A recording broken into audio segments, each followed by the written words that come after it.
Et puis le texte de réforme de l'audiovisuel public a été rejeté par l'Assemblée à une large majorité. Hier, sur les 132 députés votants, 94 d'entre eux ont approuvé la motion de rejet présentée par les écologistes concernant cette réforme.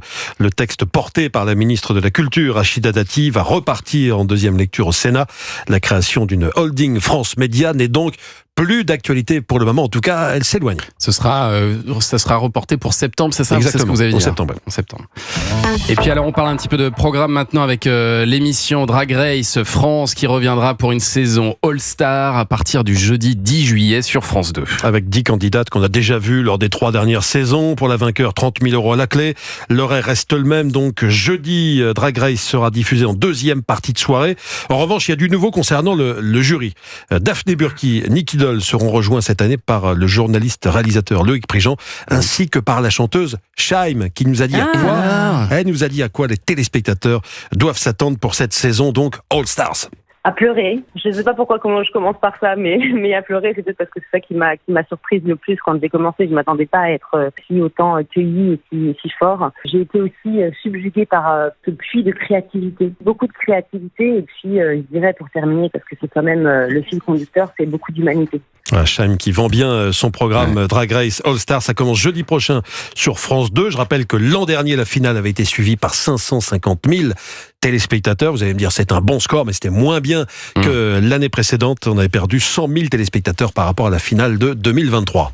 Et puis TF1 proposera la deuxième édition de l'humour à la plage. Ce sera le mardi 15 juillet en prime. Et dans 2 semaines, donc, pile, et pour la deuxième année de suite, TF1 diffusera ce festival de l'humour, créé et animé par Kev Adams. Il sera enregistré ce week-end et donc proposé dans 2 semaines. Le casting, Chantal Latsou, Franck Dubosc seront de retour. Et puis il y aura des nouveaux noms. Gad Elmaleh, Camille Lelouch, Maxime Gasteuil ou encore Anne Roumanoff.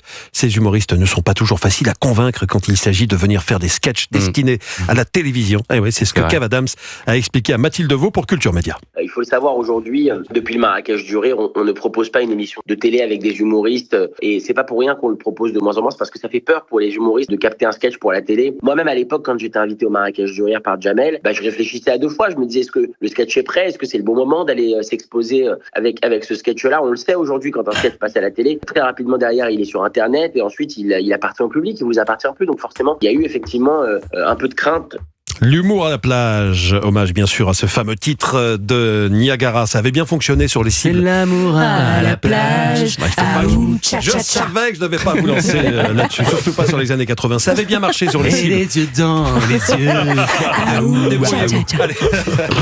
Ça avait fait un petit peu plus de 2 millions l'année dernière et 28% sur les ménagères. Voilà, ça avait bien marché l'année dernière et on verra si ça marche encore bien cette année. Merci beaucoup Julien pour ce journal des médias.